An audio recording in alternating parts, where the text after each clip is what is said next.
अस्सलाम वालेकुम, मैं हूं फायजा सदोजी और आप देख रहे हैं मेरा यूट्यूब चैनल। बहुत जरूरी था कि आज हम आपको अपडेट करें जाहिर जाफिर और नूर मुकद्दम के कत्ल के हवाले से, वो अपडेट्स दे सके जो कोई भी व्लॉगर, कोई भी जर्नलिस्ट, कोई भी एंकर पर्सन आपसे शेयर नहीं करता, वो हम आपसे जरूर शेयर करते हैं क्योंकि हम हकायक को सामने रखते हैं और वही बात करते हैं जो रियलिटी पर बेस होती है, जो हकीकत पर मबनी होती है। जाहिर जाफिर का जो आज एतराफी बयान हुआ है, खलबली मचा दी है उसने, क्योंकि उसने ना अपने को छोड़ा ना पराई को छोड़ा, सबको बेनकाब कर दिया है, सबको एक्सपोज कर दिया है और ये बहुत जरूरी है आपके लिए जानना। बड़े बड़े लोगों को मुसीबत में जो है वो उसने डाल दिया है। किस वजह से इसने नूर का कत्ल किया, कौन इस मंसूबे में शामिल था, किस किस ने क्या प्लान किया, क्या ये खुद शामिल था या कोई इसको कोई हिदायत जारी कर रहा था, ये इसकी अपनी मर्जी थी, इसने खुद अपना बदला लेने के लिए उसको कत्ल किया, क्या सारे मामला थे। इस हवाले से आज की वीडियो में हम आपको अपडेट करेंगे, लेकिन उससे पहले आपसे रिक्वेस्ट है कि आप हमारे चैनल को सब्सक्राइब करें और बेल के आइकन को प्रेस जरूर करें ताकि आप अपडेटेड रह सकें। थेरापी वर्स को किसने लाश ठिकाने लगाने को कहा, ये बहुत बड़ा सवालिया निशान है। इस वीडियो में हम आपको बताएंगे कि कौन बंदा था जो थेरापी वर्स वालों को हदायत जारी कर रहा था कि इस लाश को अब ठिकाने लगाओ। अच्छा, जाहिर जाफिर के वालिदैन को असल में फंसाने वाला कौन है, ये सारे सवालात आपके लिए जानना, इनके जवाबात जानना आपके लिए बहुत जरूरी है। 161 का बयान सामने आ गया है जिसमें बहुत ही ज्यादा अहम इंकशाफात सामने आए हैं दफा 161 के तहत। जी हाँ, कातिल जाहिर जाफिर, ठीक है, जाहिर जाफिर के वालिदैन के अंदर करवाने वाला कोई और नहीं बल्कि इनका बेटा जाहिर जाफिर है। जाहिर जाफिर ने एतराफी बयान रिकॉर्ड करवाया है पुलिस को और वो एतराफी बयान में क्या कहता है। एतराफी बयान में जाहिर जाफिर ने बहुत अहम इंकशाफात किए हैं। वालिदैन को मारने की कोशिश कर रहा था, पहले से प्लेन था जाहिर जाफिर का, और जाहिर जाफिर जायदाद के लिए अपने वालिदैन को मारना चाहता था। यहां से आप अंदाजा लगा सकते हैं कि वो शख्स किसी का सगा नहीं है, ना अपने वालिदैन का, ना किसी रिलेशनशिप में अपने पार्टनर का, ना ही किसी दोस्त का, वो किसी का सगा नहीं है। वो अपने वालिदैन को मारना चाहता था जायदाद हड़प करने के लिए। मगर जब नूर मुकद्दम के साथ इसकी मुलाकात होती है, जो भी सारा मामला होता है, इससे मिलने आती है, तो ये अपनी फ्रस्ट्रेशन और गुस्सा निकालने के लिए, जब नूर इसको किसी भी रीजन पर जो है वो आपस में लड़ाई होती है, तो इसका जो प्लान है वो डाइवर्ट हो जाता है, अपने वालिदैन को कत्ल करने की बजाय अपनी नूर को कत्ल करने का मंसूबा बना देता है। और इसको जो गुस्सा आता है वो नूर पर आना शुरू हो जाता है, लिहाजा ये नूर का कत्ल कर देता है। यानी कि पहले इसका प्लान वालिदैन को कत्ल करने का था, फिर इसने नूर को कत्ल कर दिया। उस टाइम पे इसको गुस्सा नूर पे आ गया, लिहाजा इसने नूर मुकद्दम का कत्ल कर दिया। पहले जाहिर जाफिर ने ड्रामा किया कि मुझे इंग्लिश नहीं आती, मैं तो अमेरिकन बॉर्न हूँ, अमेरिकन नेशनल हूँ, मेरे पास अमेरिकन नेशनैलिटी है, लिहाजा मुझे तो उर्दू नहीं आती। पहले इसने ये ड्रामा किया, मगर जब पुलिस ने तफ्तीश शुरू की और इसकी ठीक ठाक किस्म की क्लास ली, इसका जिस्मानी रिमांड भी किया ऑब्वियसली, उसके बाद जो है इसको इंग्लिश भी आना शुरू हो गई और उर्दू भी आना शुरू हो गई और इसको हर जबान आना शुरू हो गई। फिर इसने उर्दू में बयान भी रिकॉर्ड करवाया। पहले इसको ये लग रहा था कि मेरे वालिदैन बाहर हैं और इसका जो रवैया था, इसका जो बिहेवियर था वो बहुत ही मुतकबराना था, बहुत ही एटीट्यूड वाला था। मगर जब ये इसको पता लग गया कि अब मेरे पीछे बैक उस तरह से मजबूत नहीं है, क्योंकि जब वालिदैन को भी हडाला ले जाया गया, तो उस टाइम पे जो है फिर इसका सारा जो है वो एक जो इसकी एक होता है बंदे का कि माइंड होता है, उसका माइंड बन गया कि अब जो है मैं बचने वाला नहीं हूं, लिहाजा अब मैं इस चीज से बाहर आ जाऊं। तो उसको जो है अचानक से उर्दू आना भी शुरू हो गई। पुलिस पर प्रेशर डेवलप हुआ और पुलिस जो है, क्योंकि रिमांड पे इसको ले जाया गया, पुलिस का प्रेशर इसलिए है कि सिविल सोसाइटी भी ये डिमांड कर रही है और सोशल मीडिया, डिजिटल मीडिया, वजीर आजम साहब, हर बंदे की तरफ से पुलिस पर प्रेशर है इदारों पे। तो पुलिस ने ऑब्वियसली कार्रवाई करनी है और अपनी परफॉर्मेंस दिखानी है और पुलिस ने इसकी ठीक ठाक चित्रोल भी की और एतराफी बयान जो है वो रिकॉर्ड हुआ, क्योंकि बहुत सारे सवालात उठ रहे थे कि इतने टाइम से इसका बयान क्यों नहीं लिया जा रहा, इसको बहुत जो है वो सहूलतें फराम की जा रही हैं, लेकिन इसका जो है सिर्फ जिस्मानी रिमांड पर हमें टरकाया ना जाए बल्कि इसका प्रॉपर बयान हुआ जाए। तो फाइनली इसका बयान सामने आया है, एतराफी बयान। जाहिर जाफिर ने नूर मुकद्दम को कत्ल करने का एतराफ कर दिया है, ये बहुत बड़ी खबर है। उसने कहा कि हाँ जी, मैंने कत्ल किया है नूर मुकद्दम का, और कि ऐसी कौन सी तकलीफ की जिस पर उसने नूर मुकद्दम का कत्ल किया है। जाहिर जाफिर से पूछा गया उसको ऐसी क्या तकलीफ थी कि उसने बैठे बैठाए जो है वो नूर मुकद्दम का कत्ल कर दिया। पहले आपके मामला ठीक थे, लेकिन आप अगट्ठे बैठ के खाना भी खा रहे हैं, वो आपके पास रहती भी है, फिर आखिर में ऐसा क्या होता है कि आप उसको कत्ल कर देते हैं। तो जाहिर जाफिर ने कहा उन्होंने बयान दिया जाहिर जाफिर ने कि नूर मुकद्दम 2 रोज से जाहिर जाफिर के घर पर मौजूद थी। यानी जाहिर जाफिर का कहना है कि 2 दिन से नूर मुकद्दम मेरे घर पर मौजूद थी और उसने अपने घर के जो मुलाजमीन को अपने साथ मिलाया था, मुलाजमीन को डराया हुआ था कि किसी को कुछ पता नहीं चलना चाहिए। ये जाहिर जाफिर का एतराफी बयान है कि नूर मेरे घर में मौजूद थी, मैंने मुलाजमों को डराया हुआ था कि किसी को कुछ नहीं पता चलना चाहिए पूरे प्लान के बारे में कि ये मैंने नूर मुकद्दम के साथ करना है। चंद पैसों के लिए मुलाजमीन भी जो है वो मालिक से डरते हैं, क्योंकि इनको ये लग रहा होता है मुलाजमीन को कि हमारी कुछ पैसों की नौकरी है तो हम अपनी नौकरी क्यों जाने दें। तो इस वजह से ये जो कोई भी इंसान या सोच वाकया हो रहा होता है या कुछ भी हो रहा होता है तो ये लोग बात नहीं करते, ये लोग खामोशी से जी करके, और जो वो मालिक कहता है चाहे सफाक मालिक कुछ भी कह रहा हो तो ये मुलाजमीन करने के लिए तैयार हो जाते हैं। तो इन लोगों ने भी इसी तरह से जाहिर जाफिर का साथ दिया। और जाहिर जाफिर का कहना है कि मेरा राब्ता होता है जाकिर जाफिर से। अब जो सवाल मैंने आपको पहले बताया था कि जाकिर जाफिर को फंसाने वाला कौन शख्स है, यानी जाहिर जाफिर के वालिदैन जाकिर जाफिर और असमत जो है, असमत को फंसाने वाला कौन है? असमत आदम को फंसाने वाला इनका अपना बेटा है। अब मैं आपको बताती हूँ कि कैसे फंसाता है जाहिर जाफिर अपने वालिदैन को, जाकिर जाफिर को। जाहिर जाफिर का कहना है कि मेरा राब्ता होता है अपने वालिद साहब से, जाकिर जाफिर से, कि मैंने नूर का कत्ल कर दिया है। तो बाप आगे से कहता है कोई बात नहीं, हम इसको संभाल लेंगे। जैसे कि हर अमीर बाप अपने बेटे को, अपनी लाडली बिगड़ी हुई औलाद को आगे से ये रिस्पांस करता है। तो उसने कहा कि ठीक है जाहिर, तुमने कत्ल कर दिया, कोई मसला नहीं है, हम संभाल लेंगे। ये जाकिर जाफिर का बयान है, यानी कि उसने ये बात बोली है। और इस बात का एतराफ जाहिर जाफिर ने पुलिस कस्टडी में किया और पुलिस के एतराफी बयान में किया कि मैंने अपने वालिद से राब्ता किया, वालिद साहब से कहा कि मेरे हाथों कत्ल हो गया। तो वालिद साहब ने कहा कि ठीक है कोई मसला नहीं। जाकिर जाफिर ने कहा कोई मसला नहीं, तुमसे कत्ल हो गया तो हम इसको संभाल लेंगे। पुलिस की कस्टडी में जाहिर जाफिर ने यह कहानी सुनाई है। तो वही एक बात याद आई है कि हम तो डूबे हैं सनम, तुमको भी ले डूबेंगे। खुद तो डूब गया जाहिर जाफिर, मगर उसने अपने बाप जाकिर जाफिर को भी डुबो ही दिया।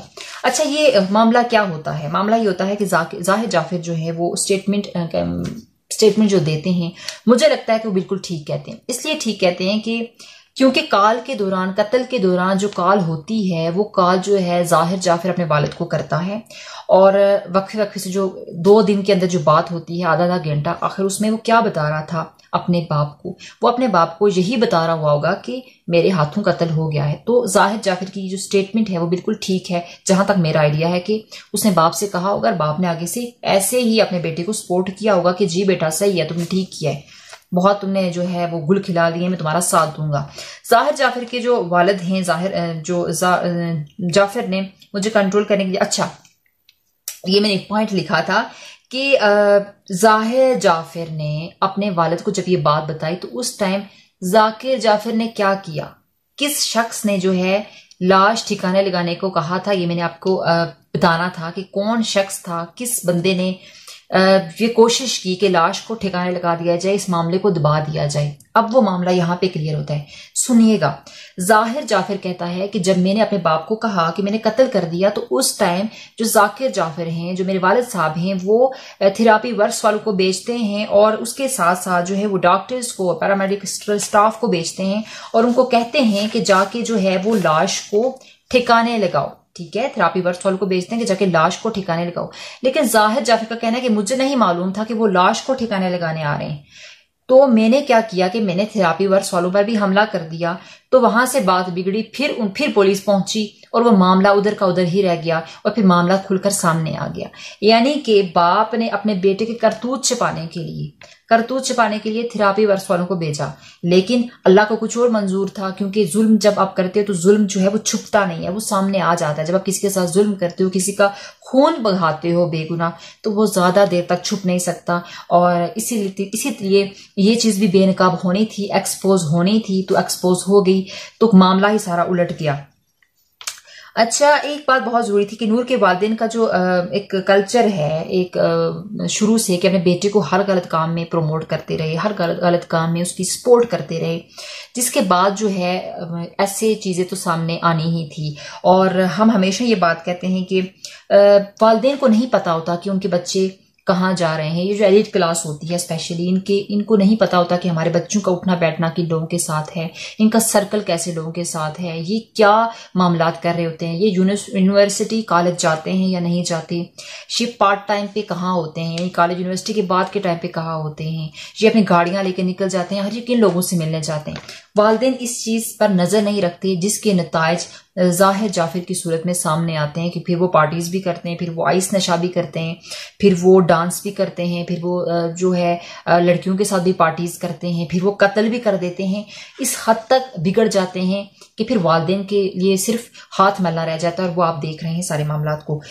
जाकिर जाफिर जो हैं वो बहुत उनका नेगेटिव रवैया है। किसी सूरत भी हम उनको सपोर्ट नहीं कर रहे, उनके वालिदैन को, जाकिर जाफिर को और असमत आदम को, जाहिर जाफिर के वालिदैन को हम किसी सूरत भी सपोर्ट कर ही नहीं सकते, ना ही कभी उनका फेवर कर सकते। लेकिन अभी हमारी सिंपैथी नूर मुकद्दम के साथ है क्योंकि उसकी डेथ हो गई है। लेकिन एक बात यहाँ पे क्लियर करना बहुत जरूरी है कि क्या ड्राइवर जो नूर मुकद्दम को डेली छोड़ने जाता था, पिक एंड ड्रॉप, उसको पिक भी करता था, उसको ड्रॉप भी करता था, उसको जाहिर जाफिर के घर लेके जाता था, वापस लेके आता था, तो क्या नूर मुकद्दम के वालिदैन को इस सारी एक्टिविटीज का नहीं पता था? वो खुद उसको जाने देते थे, वो खुद नूर मुकद्दम को जाहिर जाफिर के पास लिविंग रिलेशनशिप में उनको रखा हुआ था, उसका आना जाना था, उसकी दोस्तियां थी, उसकी एक्टिविटीज भी कुछ इस तरह की थी, यानी दोस्तों का उसका सर्कल बहुत बड़ा था, वो लोगों से मिलती जुलती थी। तो ऑब्वियसली बहुत सारे सवाल ये भी पैदा होते हैं कि वालिदैन को थोड़ा सा हिया रखना चाहिए कि क्योंकि जब तक वालिदैन बच्चों पर नजर नहीं रखेंगे तो इस तरह के हादसा होते रहेंगे। आपको नजर रखने की जरूरत है। वालिदैन को जो मुझे समझ नहीं आती कि आजकल जो वालिदैन हैं ये अपने बच्चों पर नजर नहीं रखते और उनका ख्याल नहीं रखते, उनको नजर के सामने नहीं रखते।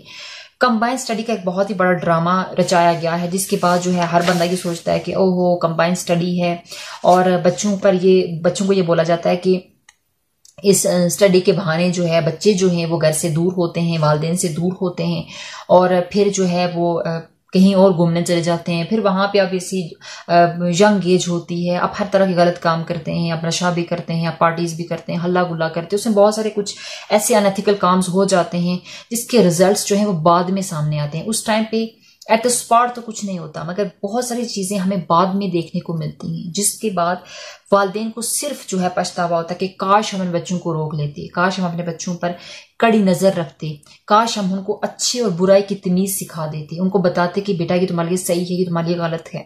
बच्चों को शुरू से लेके अगर आप ये नहीं सिखाते कि ये तुम्हारी लिमिट्स हैं, ये तुम्हारी बाउंड्रीज हैं, इतने में तुम रहोगे तो सेफ रहोगे, इसको क्रॉस करोगे तो तुम्हारे लिए मुश्किल होगी, तुम्हारे लिए तुम्हारे किरदार पे, तुम्हारे मामलात पे सवाल उठेंगे अगर तुम इन बाउंड्रीज को क्रॉस करोगे, इन लिमिट्स को क्रॉस करोगे। ये एथिक्स जो हैं तुम्हारे लिए बनाए गए हैं।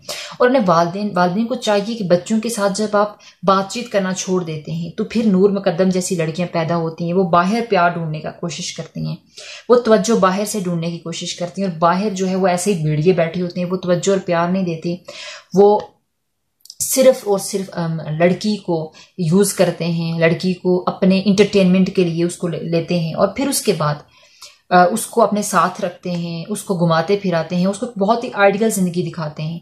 वो आइडियल जिंदगी आइडियल नहीं होती, वो सिर्फ एक ख्वाब होता है जो टूटता है। उसके बाद वो लड़की भी डैमेज होती है, वो लड़की भी अपनी जान से जाती है, उसके साथ भी हादसा पेश आते हैं, और घर वाले, फैमिली वाले पूरी जिंदगी उस दुख और कर्ब के साथ जीते हैं कि काश हम अपने बच्चों पर नजर रख सकते।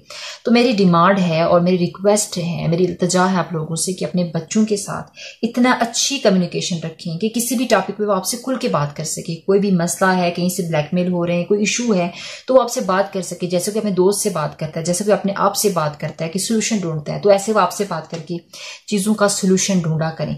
मगर जब गैप होगा, जब आपकी बात नहीं होगी, जब आप बहुत ही स्ट्रिक्ट और बहुत ही मूड में अपने घर आएंगे, तो बच्चे डर जाते हैं, बच्चे बात नहीं करते, चाहे वो किसी भी एज के हों। उनको ये लगता है कि पेरेंट्स को गुस्सा है, उनके रिस्पेक्ट में बात नहीं करते। रिस्पेक्ट अपनी जगह, मगर इतनी स्पेस दें अपने बच्चों को कि वे आपसे जो है खुलकर बात कर सकें। आपकी क्या राय है हमें जरूर बताइएगा कमेंट सेक्शन में कि हमें अपने यूथ को कैसे बताना है, स्पेशली लड़कियों को, कि कौन सी चीजें आपके लिए ठीक हैं, कौन सी चीजें आपके लिए ठीक नहीं हैं, कौन से लोग जो हैं, किस तरह से आप लोगों को जज करें, कितने लिमिट्स तक, कितने हद तक आप किसी से बात करें, क्या लिमिट्स होनी चाहिए एक लड़की के लिए जब वो घर से बाहर निकले, या उसके दोस्तों का भी सर्कुलेशन है तो वो कितना होना चाहिए, इन सारी चीज़ों पे आपकी क्या राय है, हमसे ज़रूर शेयर कीजिएगा। अपना और अपने प्यारों का बहुत सारा ख्याल रखें। और आपसे रिक्वेस्ट है कि हमारे चैनल को सपोर्ट की बहुत ज़रूरत है, क्योंकि ये मेरा इनिशियल स्टेज जो है वो चैनल है, बहुत इनिशियल स्टेज पे है, मगर मैं आपको हकायक और रियलिटी बताती हूँ। मेरी कोशिश होती है कि जो भी चीज़ें हो रही हैं वो एग्जैक्ट तरीके से बिल्कुल आप तक पहुँचाई जाएँ, जो हकीकत पर मबनी होती हैं, जिनमें कोई फेक और कोई फॉल्स इन्फॉर्मेशन नहीं होती। तो आपके लिए एक ऐसा प्लेटफॉर्म है जिसमें इंशाअल्लाह, अगर अल्लाह ना करे मेरे मुंह में हाक, लेकिन अगर कभी आप लोगों के साथ, आपकी बच्ची के साथ, आपकी बेटी के साथ, आपकी बहन के साथ या आपके साथ कोई भी नाइंसाफी होती है, तो इस प्लेटफॉर्म को मैं इसलिए यूज करूंगी कि अगर आपके साथ नाइंसाफी हो रही है तो उसमें सबसे पहले, सबसे आगे मैं खड़ी होंगी। मैं इस प्लेटफॉर्म को आपके हक में जरूर जो है वो इस्तेमाल करूंगी। और ये प्लेटफॉर्म आप लोगों का प्लेटफॉर्म है, हमारी सपोर्ट कीजिएगा, अपना अपने प्यारों का ख्याल रखें। अल्लाह हाफिज।